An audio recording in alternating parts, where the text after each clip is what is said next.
A soft mechanical whirring is the only sound in an opulent, silent library. This is the hidden world of the royal tutor and the governess, the secret chroniclers of history's most powerful families. By the end of this story, you will understand the explosive truths these trusted insiders captured and the scandals that shattered dynasties. What secrets were whispered in the royal nursery that never should have left the palace walls? And how did a simple diary become a weapon of mass revelation? When is a secret too important to keep? They held the keys to the kingdom, not of vaults and treasuries, but of character and conscience. A royal tutor was far more than a simple employee. They were a permanent fixture in the most intimate spaces of a family's life, the schoolroom and the nursery. This gave them a front row seat to everything. They witnessed the toddler tantrums of future kings, the whispered anxieties of teenage princesses, and the private disputes between parents and children that were carefully hidden from the public eye. Their job was to mold young minds, but in doing so, they became the ultimate insiders. A child struggling with Latin verbs might, in a moment of frustration, confess a family secret they had overheard. A mother overseeing a lesson might confide her worries about her husband's political rivals. The tutor was a strange hybrid, part servant and part confidant, a person both of the household and eternally separate from it. This unique position bred an unparalleled level of trust. Families believed these educators were bound by a code of discretion, as unbreakable as the palace walls themselves. They were trusted with the raw, unformed humanity of the heirs to empires. And that is precisely what made any betrayal of that trust so profoundly devastating. When a tutor decided to pick up a pen not just to correct grammar, but to record confidences, they were not merely jotting down gossip. They were assembling a private key to decode the entire public facade of a dynasty. What began as a lesson in history could, in an instant, become the writing of it.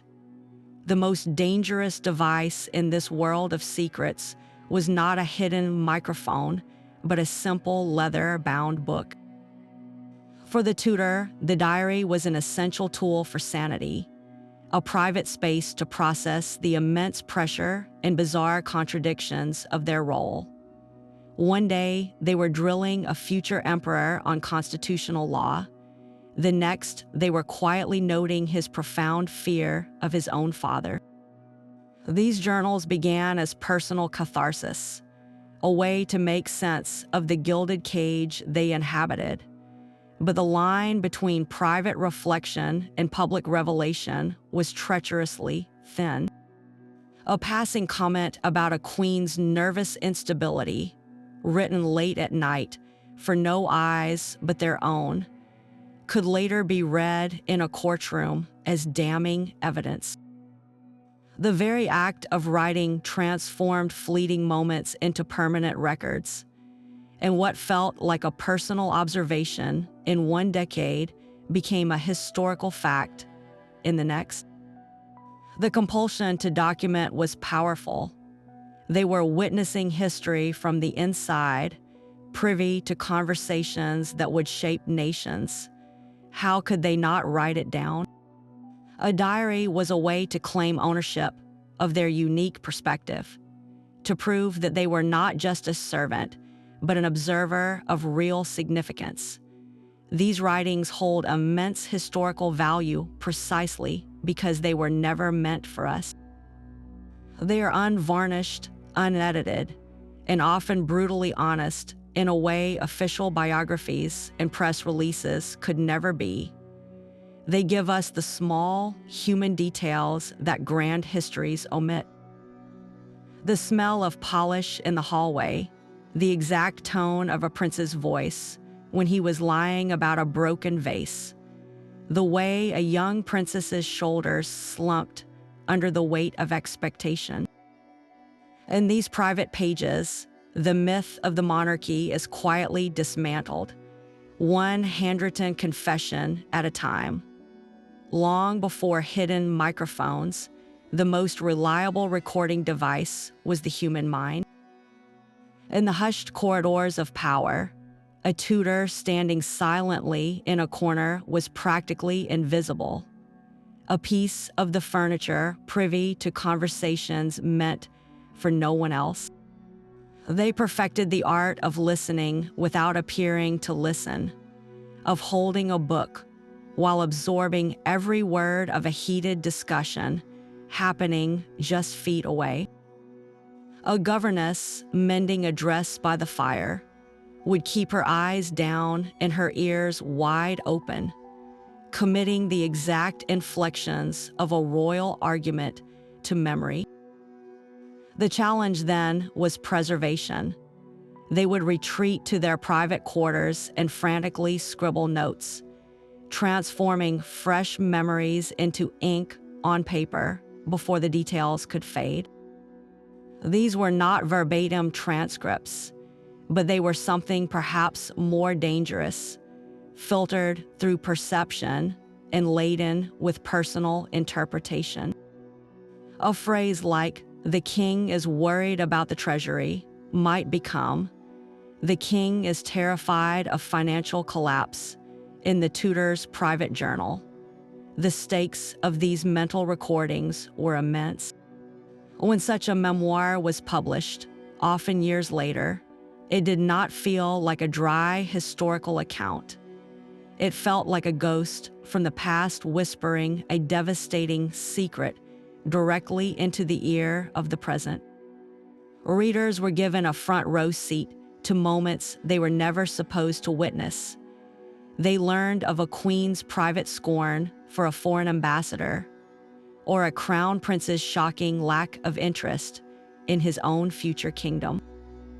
These were not just secrets, they were character assessments, and they had the power to permanently reshape the public's view of their rulers.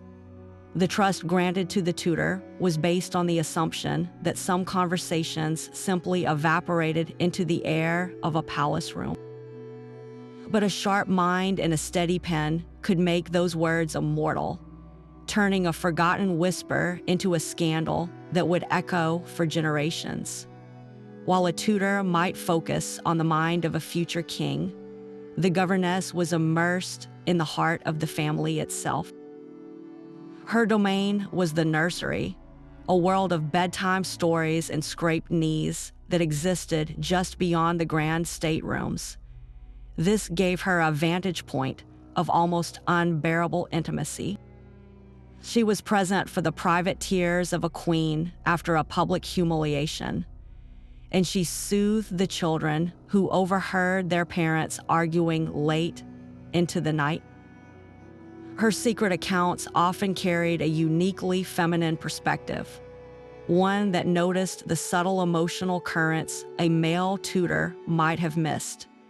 She documented not just the political anxieties of a dynasty, but the quiet desperation of a marriage. She saw the way a duchess would flinch at her husband's cold tone, and she recorded the whispered confidences of a young princess who feared her impending arranged marriage. These were not the scandals of state, but the human fractures that could weaken a royal house from the inside out. A governess learned that the most explosive secrets were not always about affairs or finances. Sometimes the most damaging truth was the simple, sad fact that a family, for all its crowns and palaces, was profoundly unhappy. And she, the quiet woman darning socks in the corner, was the only one who saw it all. Her journals became a chronicle of domestic life stripped of its royal glamour, revealing the raw emotional material that history books so often ignore. How much of a nation's fate was shaped not in the throne room, but in the tension-filled silence of a family breakfast? The governess held the answer, written in her careful, looping script, a testament to the power of simply being there, watching, and remembering everything. The nursery was, in fact, the first and most important school of state. Within those gilded walls, a royal tutor did far more than teach arithmetic and geography.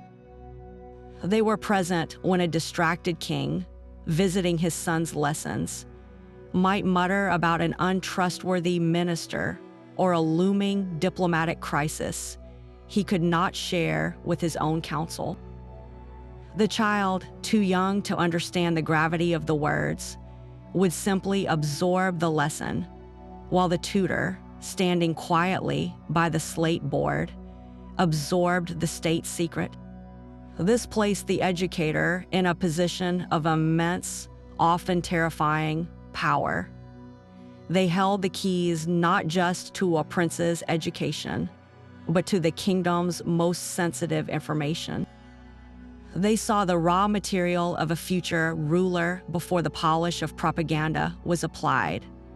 A timid heir, prone to tears over a difficult translation, might one day be presented to the world as a fearless leader. The tutor alone knew the truth of the boy's character, the deep-seated anxieties that courtiers would later struggle to manage. This knowledge was a form of currency more valuable than gold. A disgruntled tutor, dismissed without a proper reference, could sell their intimate observations to a rival power or a scandal-hungry newspaper.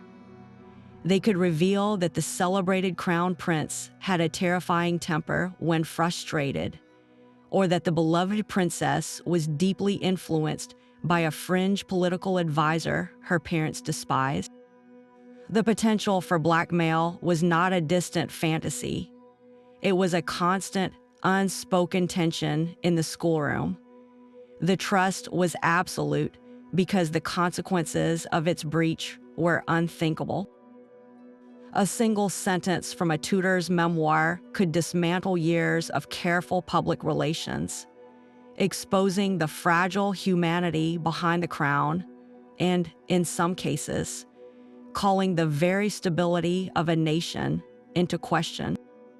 The true power of these secret chronicles became terrifyingly clear with the case of Baroness von Bulow. She was not a tutor to a king, but a governess within a prominent German princely house, a family whose name was synonymous with old-world elegance and discretion.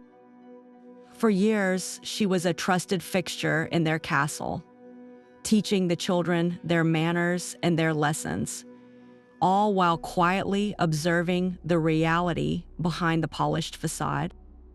Her dismissal, the reasons for which remained shrouded in mystery, was the catalyst for an explosion. She did not simply gossip, she wrote a book. And when her memoir was published, it detonated like a bomb in the heart of European high society. The pages were filled with revelations that struck at the very pillars of aristocratic honor. She detailed not just private matters, but public sins. She wrote of the prince's flagrant affairs, conducted with a brazenness that shocked even the jaded servants. She exposed the family's profound financial mismanagement, describing how vast estates were being bled dry to fund a lifestyle of reckless extravagance, while local tradesmen went unpaid for months. But perhaps the most damning portraits were of the family's character. She documented the harsh, often cruel, treatment of the servants, the casual humiliations that were part of the daily routine in the castle.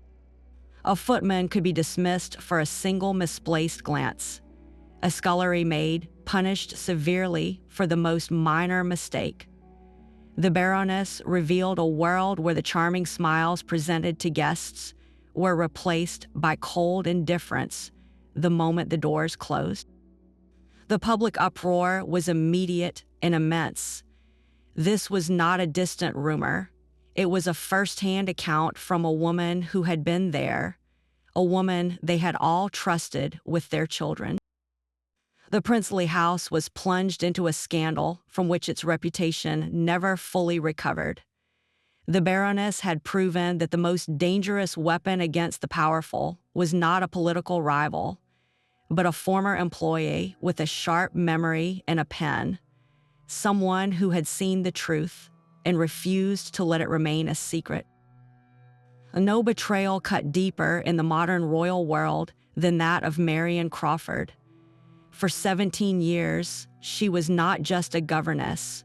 She was Crawfie, a beloved second mother to the young Princess Elizabeth and Margaret. She guided them through their lessons, soothed their fears, and shared in their most private childhood moments, from clandestine trips to the shops to laughter-filled afternoons in the palace gardens. The trust placed in her was absolute, a sacred bond that was considered unbreakable. The royal family saw her as one of their own, a permanent and discreet part of their inner circle. So when Crawfie, after her retirement, sat down and wrote a series of articles for an American women's magazine, the sense of violation was profound. It was not a vicious tell-all, but its very normality was the problem. She wrote of the princess's simple pleasures, their squabbles, their hopes. She described their parents in human, relatable terms. For the public, it was a delightful glimpse behind the curtain. For the family, it was the ultimate breach of faith. The articles and the book that followed were seen as peddling the most precious commodity the royals possessed, their privacy. The punishment was swift and absolute. Crawfie was immediately and permanently cut off. Christmas cards were returned unopened. Phone calls went unanswered. The palace wall, which had once opened for her, slammed shut forever. She became a ghost, a living lesson to every future employee about the one sin that could never be forgiven. In selling her warm, intimate memories, she had not just broken a confidence. She had broken the unspoken rule that the royal family's private life was not a story to be sold, but a trust to be kept. Her name became synonymous with treachery within the palace walls, a permanent stain on a lifetime of service, all for the price of a magazine article. The line between historian and informant was a fine one, drawn in invisible ink. For every tutor who wrote a secret diary, a difficult question lingered in the quiet of their chambers. Or were they chronicling a unique chapter of history for posterity? Or were they merely stockpiling ammunition for a future payday? This moral dilemma was the silent ghost in every royal schoolroom. From one perspective, these educators were accidental historians. They witnessed the unscripted moments that official biographers would later sanitize or ignore. The future king's genuine reaction to a national tragedy, the Queen's private opinion on a new law, these were priceless fragments of the human truth behind the monarchy. By writing them down, a tutor was preserving a raw, unfiltered version of events that would otherwise be lost. They were ensuring that history would be written not only from the throne room, but from the nursery floor. This was a noble, perhaps even a dutiful, act. Yet the shadow of exploitation always loomed. The same intimate details that held historical value also held immense commercial value. A dismissed governess, cast out with a small pension and few prospects, would find herself sitting on a potential fortune. Her private journals were no longer mere reflections. they were a commodity. The temptation to transform years of silent service into a single, lucrative book deal could be overwhelming. Was it a betrayal to sell the secrets of a family that had, in its way, trusted you, even if that family lived in a palace? The public's view of this act has shifted dramatically over time. In the 19th century, such a publication was seen as a profound violation of class and trust, a servant's unforgivable impertinence. The scandal was in the act of speaking out, not necessarily in the content revealed. Today, our perspective is more complicated. We live in an era that craves authenticity and is deeply skeptical of power. We often side with the whistleblower, the truth teller who shatters a carefully constructed myth. We might see a modern Marion Crawford not as a traitor, but as a woman claiming ownership of her own story and experiences. Yet the core ethical question remains unchanged. Does witnessing history grant you the right to sell it? Does the public's right to know the truth about its rulers outweigh a private promise of discretion? There is no easy answer, only the quiet, heavy weight of the pen in the tutor's hand, and the knowledge that whatever they chose to do with it, their words would echo long after the lesson was over. The quiet scratch of a pen was soon joined by the soft mechanical click of a hidden shutter. As the 20th century dawned, the secret chronicler's toolkit expanded dramatically, moving from memory and diary to the cold, precise eye of technology. Miniature cameras, small enough to be concealed in a book or a piece of jewelry, could now capture undeniable proof. A tutor could discreetly photograph a sensitive document left carelessly open on a desk, transforming a fleeting glimpse into a permanent piece of evidence. The silent witness was no longer just a person, but a machine. This was a quantum leap in the game of secrets. A written account of a royal argument could be dismissed as a bitter employee's exaggeration, but a grainy photograph of an incriminating letter was irrefutable. The stakes of every private moment were instantly and permanently raised. The most dangerous development, however, was the wire. Early wiretapping devices, though primitive, introduced the terrifying possibility of capturing not just images, but words. A conversation between a king and his advisor, held in the secure privacy of the royal study, could now be secretly transmitted to a listening post in a nearby room. The tutor, once a passive observer, could now become an active electronic eavesdropper, collecting conversations they were never meant to hear. This technological shift changed the very nature of the secret. It was no longer a subjective memory, open to interpretation, but an objective, reproducible record. The trust that had once been a matter of honor and personal loyalty was now being circumvented by physics and engineering. The human confidant was being augmented, and in some cases replaced by a hidden device that never grew tired, never felt conflicted, and never forgot a single damning detail. Across the Atlantic, a different kind of royal school was in session.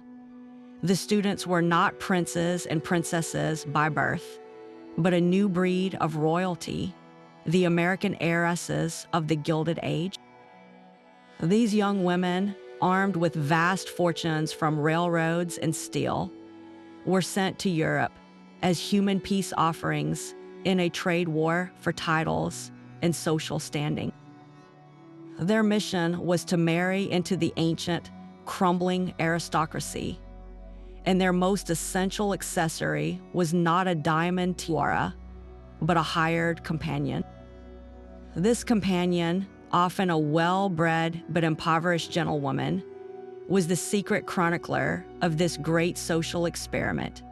She was the silent witness to a profound and often painful cultural collision. While the world saw glittering balls and lavish weddings, the companion saw the lonely girl in a drafty castle, struggling to decipher the unspoken rules of a society that valued her money but scorned her background. Her private letters and journals became a running commentary on the price of a coronet. She documented the quiet humiliations, the subtle slights from a mother-in-law who never stopped reminding the new bride of her common origins. She was there when the heiress received a coldly formal letter from her own husband, detailing her monthly household allowance as if she were a department manager, not a wife. The companion saw the truth that the society pages ignored, that for every triumphant merger of new money and old blood, there was a young woman paying for her title with her happiness, stranded in a foreign land with a husband who saw her as a business transaction. These observers held the key to understanding the real story behind the headlines, a story not of fairy tales, but of a quiet, desperate bargain struck in the gilded halls of Europe. The cold, cavernous halls of Blenheim Palace were a world away from the warm, gaslit comforts of a New York mansion. For Consuelo Vanderbilt, the young American bride, this was not a fairy tale castle, but a magnificent prison. A tutor or companion shadowing her steps would have filled a journal with scenes of quiet despair. They would have noted the way her shoulders, once held with a debutante's grace, now slumped under the weight of a diamond tiara and a title she never wanted. The marriage to the Duke of Marlborough was a transaction orchestrated by her formidable mother, Alva, who saw a dukedom as the ultimate social trophy. A loyal chronicler might have written of the Duke's detached manner, his conversations with his new wife as formal and cold as the classical statues lining the palace corridors. He was not a husband in love, but a landlord assessing a valuable new asset, one whose fortune was desperately needed to restore his ancestral home. The companion would have witnessed the profound loneliness that no amount of silk or sapphires could conceal. They might have described Consuelo walking alone through the endless staterooms, her footsteps echoing in the vast silence, a solitary figure in a gilded cage of her family's making. The true secret, the one a tutor would have recognized immediately, was the sound of stifled sobs from the Duchess's private chambers, the only place where the carefully maintained facade of regal contentment was allowed to crack. The misery was not in public arguments or dramatic scenes, but in the crushing weight of a life chosen for her, a destiny written not in her own hand, but in a ledger. The companion's diary would reveal the ultimate irony of the Gilded Age, that the price of entering the highest echelons of society was the complete surrender of one's own happiness, a truth whispered in the drafty halls of a palace that felt more like a museum than a home. The Jerome household in London pulsed with a rhythm far different from the stately quiet of Blenheim. Here, the air was thick with the scent of cigar smoke and expensive perfume, a whirlwind of political intrigue and romantic scandal orchestrated by the brilliant and beautiful Jenny. A tutor stationed in this vibrant, chaotic home would have needed to possess the discretion of a diplomat and the memory of a court reporter. Their secret diary would not document the quiet sorrow of a trapped duchess, but the electrifying chaos of a woman who defied every convention. While her young son Winston learned his history lessons, the real drama unfolded just beyond the schoolroom door. The potential for scandalous recordings in this environment was limitless. A governess might have meticulously noted the parade of distinguished gentlemen callers, whose visits suspiciously coincided with Lord Randolph's frequent absences. She could have recorded the hushed, urgent tones of whispered conversations in the library, the rustle of silk as Jenny rushed to a clandestine meeting, or the clinking of champagne glasses long after the rest of the house was meant to be asleep. The Tutors' journal would have been a ledger of Jenny's many affairs, a who is who of powerful men drawn into her orbit, but it would also capture her breathtaking extravagance, the piles of unpaid bills from dressmakers and jewelers that arrived despite the family's constant financial anxieties. A single page might juxtapose a lesson on British prime ministers with a frantic note about the bailiffs at the door, only for the crisis to be temporarily solved by the arrival of a wealthy admirer. The true scandal a Tudor would expose was not merely the infidelity, but the sheer force of Jenna's personality. She lived with a passionate intensity that disregarded all rules, and a secret chronicle would reveal the profound effect this had on her children. It would show a young Winston absorbing his mother's worldliness, her connections, and her relentless ambition, even as he witnessed the personal turmoil she created.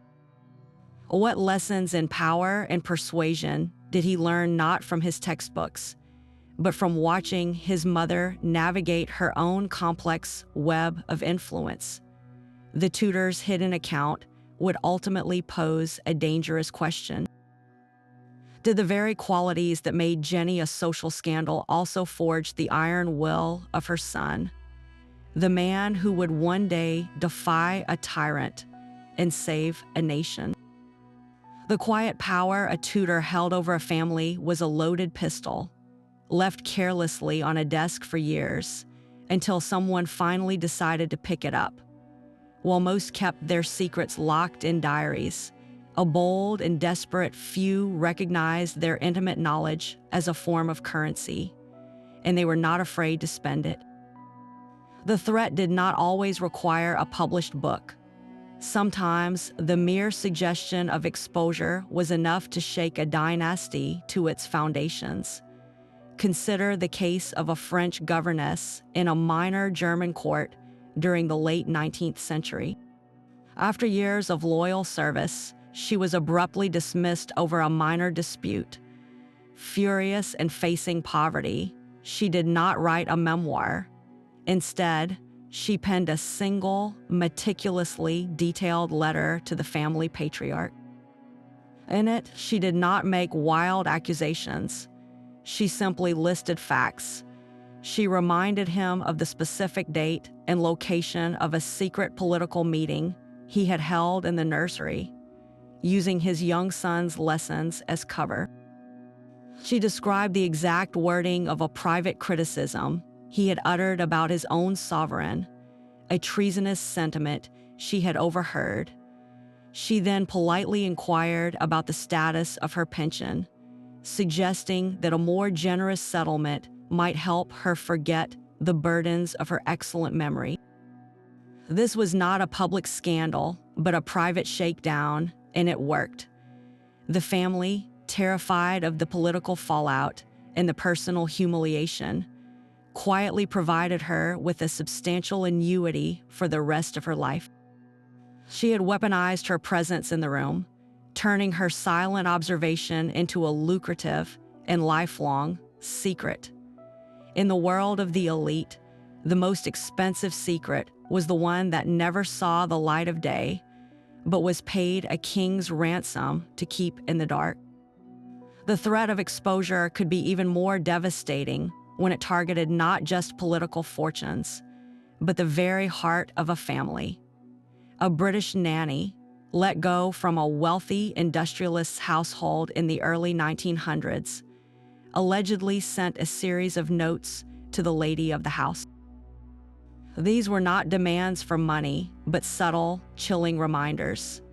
She recalled the precise night the lady had secretly administered a soothing syrup to her colicky infant, a harmless remedy, but one the father had strictly forbidden. She referenced a private conversation in which the mother had confessed her deep doubts about her husband's business ethics. The Nana's message was clear. I know the intimate truths of your motherhood and your marriage. I know where the cracks are in your perfect family portrait. Pay me, or I will show everyone the flaws you work so hard to conceal. The family, valuing their social standing above all else, reportedly paid a significant sum to secure her silence and her disappearance. This was blackmail of a more insidious kind, preying on private fears and maternal insecurities, proving that the most powerful secrets were often the most personal ones. What would you pay to keep your most vulnerable moments from becoming public gossip? For the wealthy and powerful, the price was often whatever was asked. The law offered the powerful very little protection against the betrayal of a trusted tutor. There were no specific statutes criminalizing the publication of a private diary or the revelation of a family secret. The offense was not a matter for the police, but for the court of public opinion and the much more ruthless court of high society. A breach of confidence was seen as a profound moral failure, a sin against the unwritten codes of class and discretion.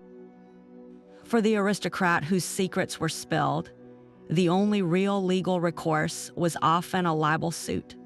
But this was a double-edged sword. To sue a former governess for libel was to publicly engage with her accusations, dragging the very secrets you wished to bury into the glaring light of a courtroom. The trial itself would become a new and often more sensational platform for the Tutors' story. The real punishment was never handed down by a judge. It was administered silently and efficiently by the closed network of the elite. A tutor or governess who broke the sacred trust was instantly and permanently blacklisted. Their name would be whispered in drawing rooms and clubhouses, a warning to all who might consider employing them. No letter of reference could ever overcome the stain of being known as a teller of tales. Doors that had once opened to the most prestigious homes in the world were now bolted shut. For these individuals who had built their entire professional lives and identities within this rarefied world, exile was a social and professional death sentence. They were cast out from the only world they knew, left to survive on the proceeds of their betrayal, if they were lucky, or to fade into a life of poverty and obscurity. The message was brutally clear. You could sell your story, but you could never again buy your way back into the world you had exposed. The trust of the powerful was a gift that, once broken, could never be repaired, and the price of breaking it was a lifetime of isolation from the very society you had chronicled. A silent pact existed between the teller of secrets and the publisher of them. While the tutor held the pen, the press provided the printing press, the distribution network, and most importantly, the cash. The newspapers and tabloids did not merely report on these scandals after the fact. They actively cultivated them, creating a hungry market that made betrayal a profitable career move. An editor's desk became the final destination for a governess's troubled conscience and her empty purse. The offer was simple and irresistible. Tell us what you know, and we will make you financially secure for life. This was not a passive relationship. Reporters became expert hunters of disgruntled former employees, sensing a potential story in every dismissed tutor or retired lady's maid. They would make discreet inquiries, offer sympathetic ears, and dangle enormous sums of money for a first-hand account. The public's insatiable appetite for a glimpse behind the velvet curtain was the engine that drove this entire economy of revelation. A dry political biography of a duke would gather dust on a shelf, but a juicy memoir filled with his private insults and domestic failures would fly off the newsstand. The press understood this calculus perfectly. They were not just reporting the news, they were manufacturing it from the raw material of broken confidences. A single article could transform an obscure governess into a notorious celebrity, her name suddenly known in every household that devoured the latest scandal sheet. This system gave every silent observer a powerful new audience and a compelling reason to speak. The vow of discretion, once upheld by honor and the fear of social exile, now had to compete with the life-changing power of a checkbook. Why remain loyal to a family that saw you as a servant when a newspaper publisher was ready to treat you as a star witness and pay you like a minor aristocrat? The press became the accomplice that legitimized the betrayal, turning a private sin into a public service. They framed these stories not as tawdry gossip, but as acts of transparency, revealing the true character of those who ruled over the public. This moral justification, paired with a small fortune, proved too powerful for many to resist. Of course, the truth itself became a commodity, ripe for fabrication. For every genuine secret diary that surfaced, there were countless others waiting in the shadows, expertly forged by opportunists who saw gold in the public's thirst for scandal.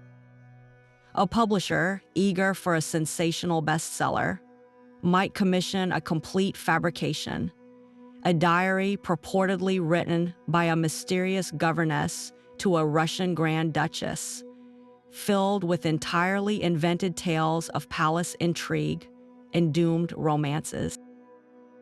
The paper would be artificially aged, the binding made to look authentically worn, and the handwriting meticulously copied from known samples. These forgeries were dangerous because they wove plausible lies into the fabric of history, creating false narratives that could persist for generations.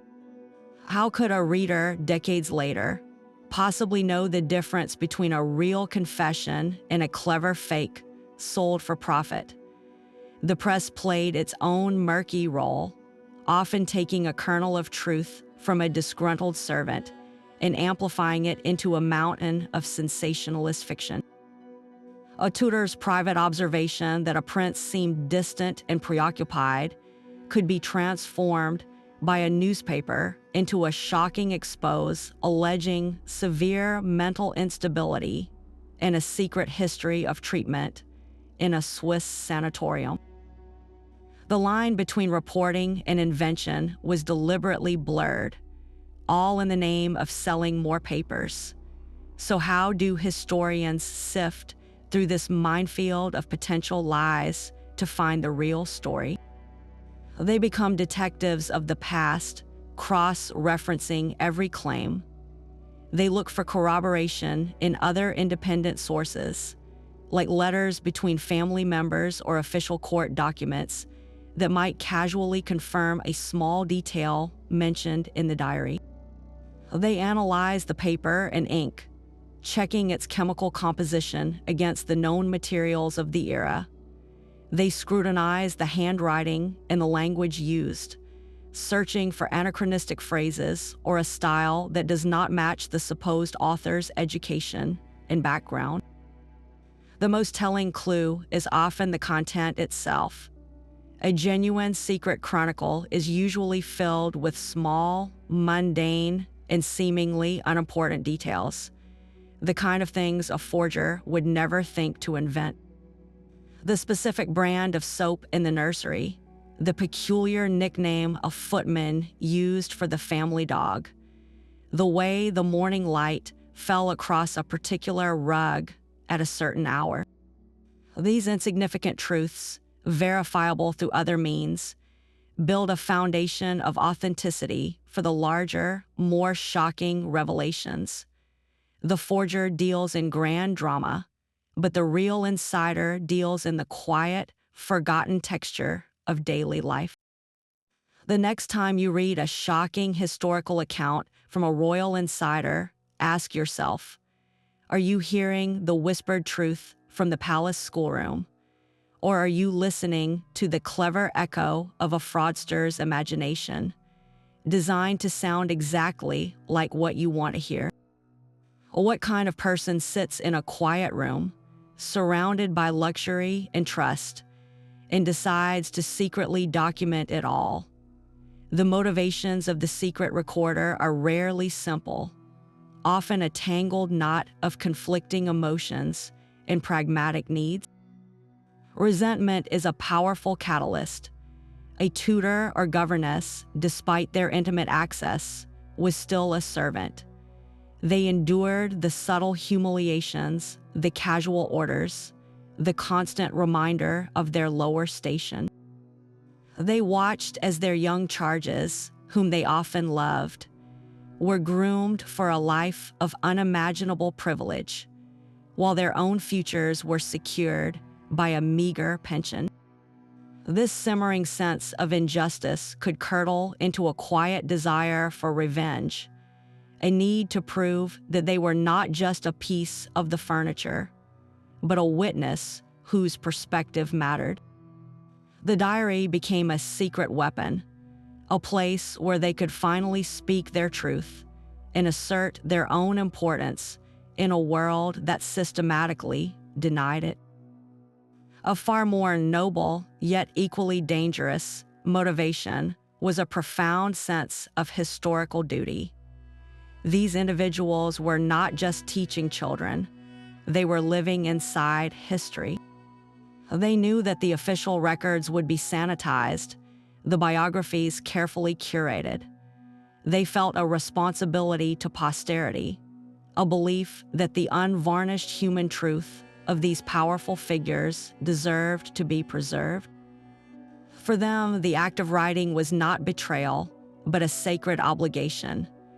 They were capturing the small, human moments that revealed true character, the raw material from which a more honest history could one day be written. This sense of purpose could justify the ethical breach, framing their actions not as gossip, but as a higher form of service to the truth itself. Then there is the cold, hard reality of financial desperation. A governess or tutor, especially after being dismissed, faced a precarious future. Their specialized skills were not easily transferable, and their social standing was a fragile construct. The private journals they had kept for years suddenly transformed from personal mementos into a potential life raft. The temptation to convert years of silent observation into financial security could be overwhelming. Was it truly so wrong to sell the secrets of a family that had cast you out with little more than a thank you, especially when that family lived in a palace? This was not always about greed, but about survival, a pragmatic choice made in the face of a frighteningly uncertain future. And we cannot ignore the simple human thrill of voyeurism. Being an insider in a world of glamour and power is intoxicating. Recording the private lives of the elite, knowing secrets that could ruin reputations, grants a strange and heady sense of power.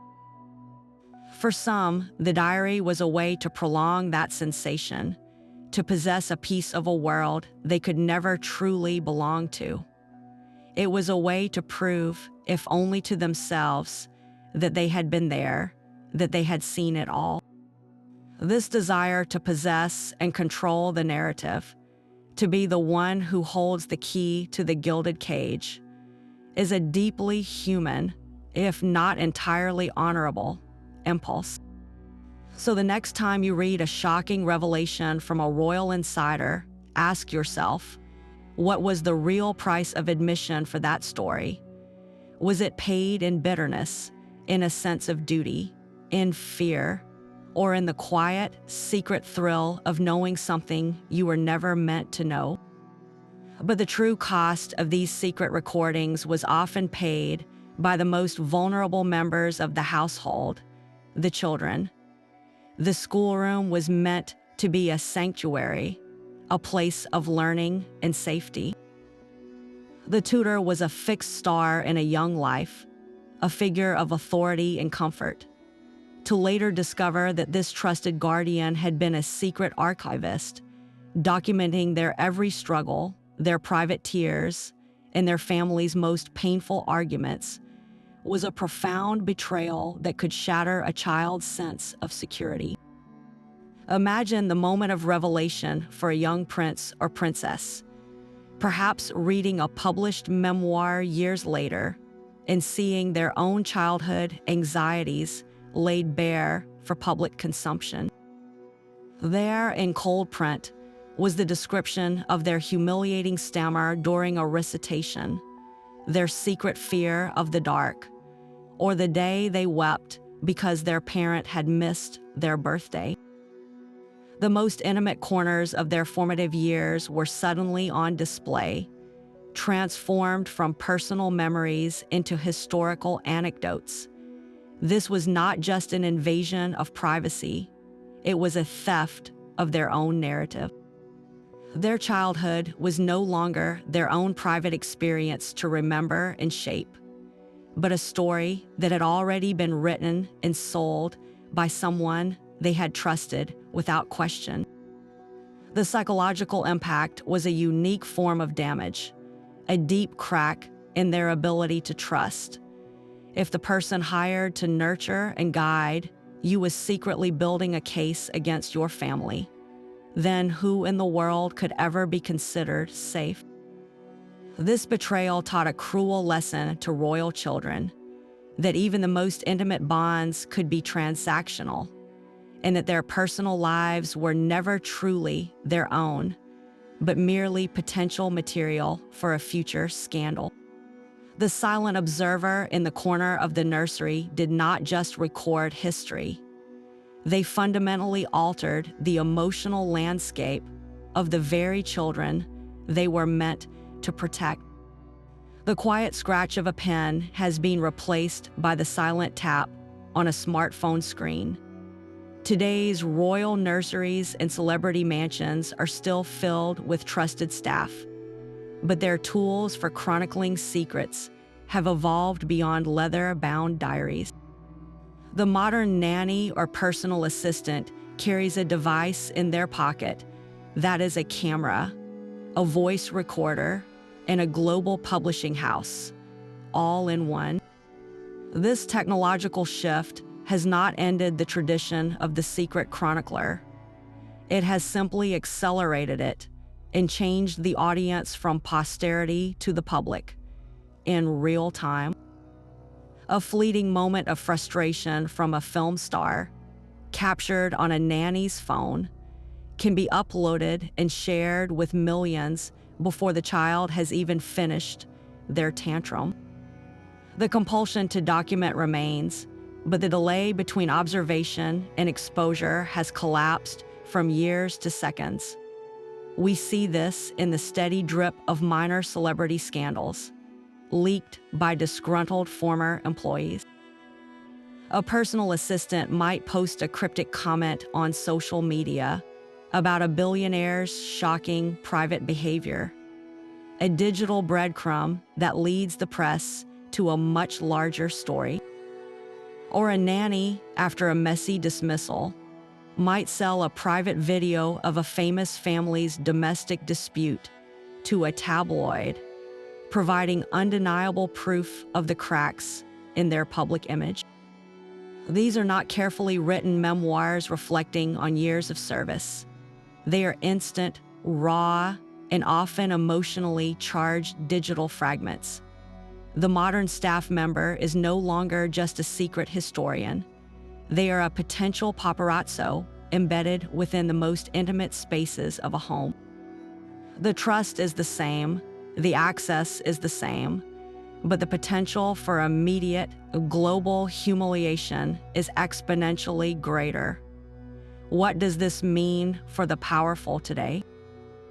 It means there are no truly private moments anymore, only unrecorded ones. A single whispered complaint, a private tear, a heated argument over breakfast. Any of these can escape the gilded cage, not through a published book months later, but through a direct message to a gossip blog in an instant. The age-old dilemma between loyalty and exposure has been supercharged, leaving us to wonder if any wall, no matter how high, can ever contain a secret in the digital age.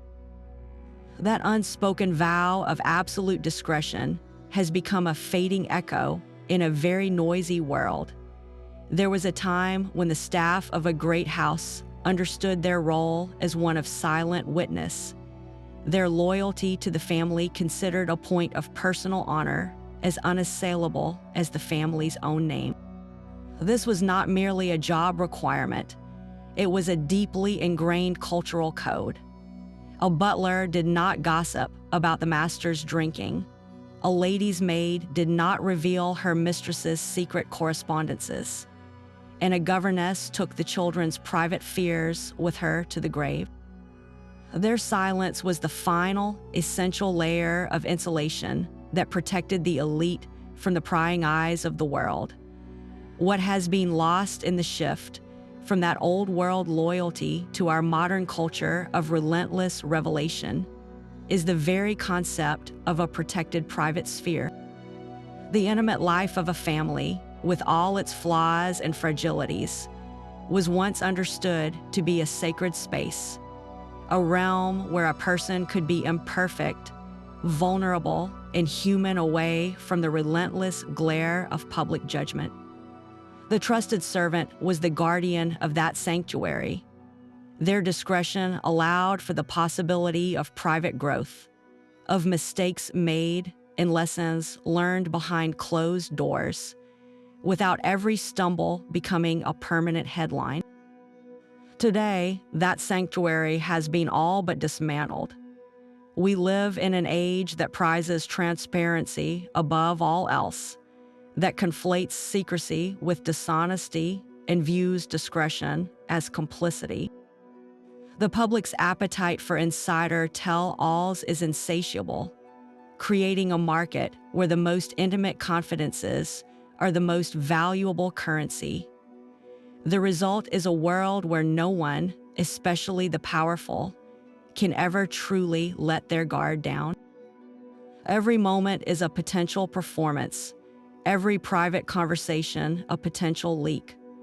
We have gained unprecedented access to the backstage realities of the famous and the powerful, but at what cost?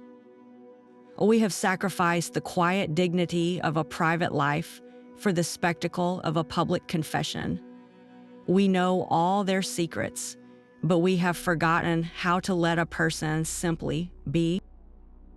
The silent servant who took their secrets to the grave may seem like a relic of a more stratified age, but they also represented a profound understanding that some truths are not for sale, and that every person, even a king, deserves a corner of their life that belongs to no one but themselves. For every tell-all memoir that shocked the world, there are 1,000 stories forever lost to a vow of silence. The most powerful chroniclers in history are the ones who never wrote a word, the legions of tutors and governesses who carried the intimate truths of empires with them to their graves. Their loyalty created a void in our understanding, a permanent blackout curtain drawn across the backstage of power. We know the scandals that were exposed, but we can only guess at the far greater secrets that were kept. Imagine the confessions a young Queen Victoria might have made to her governess, the Baroness Lazen, in the lonely years before she took the throne. What private fears did she whisper in the dark? What resentments did she harbor towards the scheming uncles and courtiers who controlled her life? Lazen knew the raw material of the girl who would become the formidable monarch, the unedited version of her character before it was hardened by duty and loss. She guarded those secrets for decades, and when she finally left Victoria's service, she took the Queen's most vulnerable self with her, leaving history with only the public icon. This silence was not an absence of story, but a powerful act of preservation. It was a choice to let the myth of the monarchy stand unchallenged by the messy human reality that the tutor alone witnessed. The governess to the last Tsar of Russia's children, for instance, perished with her charges. Her unique perspective on the family's final, desperate days erased forever. What small, telling moments of hope, fear, or normalcy did she observe in those sealed rooms? We have the official records and the political analyses, but we have lost the sound of a Grand Duchess's laughter echoing down a corridor, or the sight of the Tsarevich bravely trying to hide his pain. These lost voices leave us with an incomplete puzzle, a history with its most human pieces missing. The silent tutor forces us to confront a difficult truth. Sometimes the most profound act of service is not to reveal the truth, but to protect it, to allow a person, even a monarch, the dignity of a private life that belongs only to them. Their unwavering discretion was a final, unbreakable bond of trust, a quiet testament to the fact that not every secret is meant for the history books. This leaves the historian standing before a mountain of evidence, holding a key that was never meant to fit the lock. These secret diaries and clandestine recordings present a profound ethical crisis for anyone trying to piece together the past. On one hand, they offer an unparalleled glimpse behind the official facade, a chance to hear the unguarded whispers of power.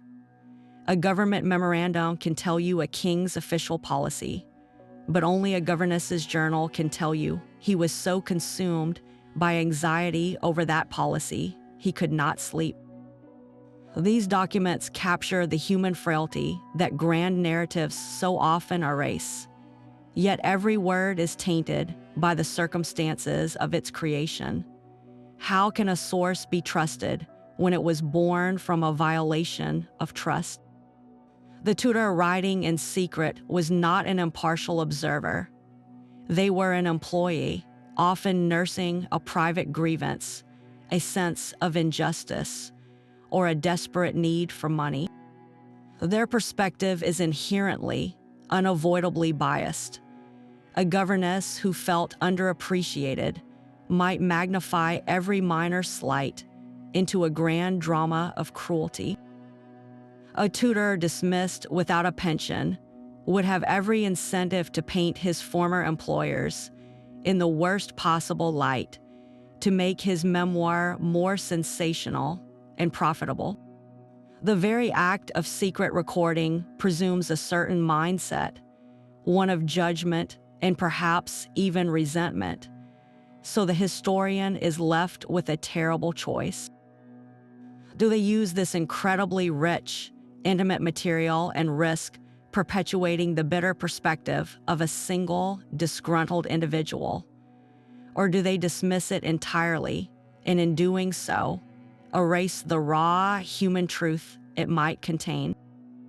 It is a choice between a potentially false intimacy and a certain polished distance. To build a history on such foundations is to build a house on a fault line, never quite sure if the next tremor will be a revelation or a collapse. The ethical dilemma is not just about using the material, but about how to read it. The skilled historian must become a psychological profiler, reading between the lines for the author's hidden motivations. They must cross-reference every damning anecdote with dry official records, personal letters, and other accounts, searching for a sliver of corroborating evidence. A claim that a prince was shockingly ignorant might be supported by his poor performance in official examinations. A story about a queen's volatile temper might find an echo in the high turnover of her personal staff, documented in palace payrolls. The goal is to separate the venom from the verifiable fact, to acknowledge the bias while still salvaging the precious nuggets of truth buried within it. This difficult work forces us to ask a deeply uncomfortable question about history itself. Do we prefer our past to be a clean, well-ordered portrait, even if it is partly a lie? Or do we embrace the messy, complicated, and often ugly truth, even if it comes to us through a broken promise and a bitter heart? The secret chronicler does not give us an easy answer. They only give us the key and leave us to decide whether or how to turn it in the lock. Hollywood has always understood the dramatic goldmine of a silent witness in a gilded room. Our modern perception of the royal tutor and governess is profoundly shaped not by dusty history books, but by the silver screen, which has turned these secret chroniclers into compelling cinematic heroes and villains. Consider the poignant portrayal of Lionel Logg in the film The King's Speech. He is not a traditional tutor of geography or Latin, but a speech therapist, a tutor of the voice itself. The film brilliantly dramatizes the unique intimacy of the tutor's role. Logg is an outsider who must earn the trust of a terrified future king, operating in private rooms away from the judgmental eyes of the court. Their sessions are a masterclass in the power dynamics of this relationship, where the teacher sometimes must challenge the pupil to the point of insubordination for the pupil's own good. We see Logg secretly recording the Duke's speeches, not for blackmail, but for therapy, a technological twist on the chronicler's pen. The film shapes our understanding by framing the tutor not as a betrayer, but as the essential, discreet savior of a monarchy, a man whose confidential support literally enables a king to find his voice and lead a nation through war. This is the secret chronicler as heroic architect, his silence a form of supreme loyalty.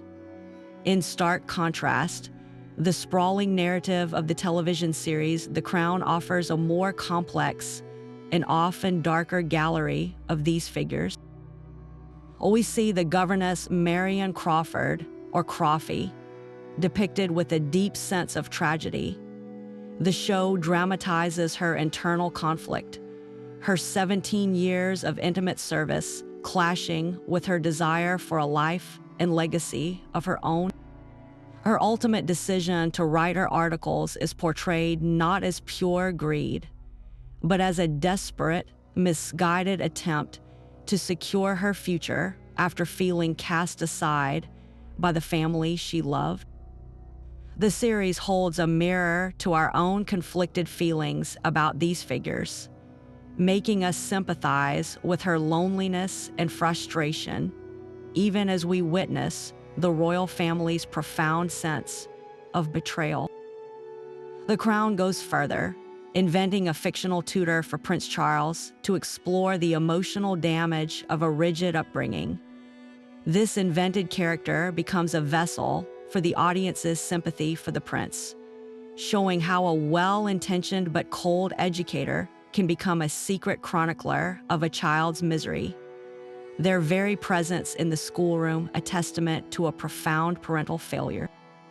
These cinematic portrayals have done more than just entertain us. They have actively rewritten the narrative around these historical figures. They have transformed the secret chronicler from a potential villainous blackmailer into a psychologically complex character, often the only person who speaks truth to power within the palace walls. They have conditioned us to look for the human story behind the royal facade, to see the tutor or governess as the keeper of the most valuable secret of all, the truth that those who wear the crown are, first and foremost, heartbreakingly human. Their secret chronicles leave us with a fractured mirror, reflecting a history both more human and more unsettling than we ever knew. These accounts, born in the quiet corners of nurseries and schoolrooms, have permanently shattered the gilded illusion of aristocratic perfection. We no longer see only the coronation portraits and the state dinners. We also see the private tears, the whispered fears, and the quiet desperation that echoed through the palace halls. The silent observer with a pen did more than just record gossip. They dismantled a myth, brick by brick, revealing that the figures who shaped our world were as flawed, as fragile, and as complicated as anyone else. This undeniable humanity is their most lasting gift to our understanding of the past. Yet this clarity came at a profound cost, paid in the currency of broken trust and invaded privacy. The very act that gave us a truer history also violated the sacred space of a family, turning intimate moments into public property and transforming a child's guardian into their eventual biographer. We are left standing in the rubble of that broken trust, forced to navigate a world where the line between our right to know and a person's right to a private life is forever blurred. So we must ask ourselves, where does the public's interest end and an individual's dignity begin? Does the pursuit of historical truth justify any means of obtaining it, even the betrayal of a sacred confidence? The next time you read a shocking revelation from a secret diary, the real question is not about the scandal it reveals, but about the hand that wrote it and the difficult, enduring legacy of a secret too heavy for any one person to keep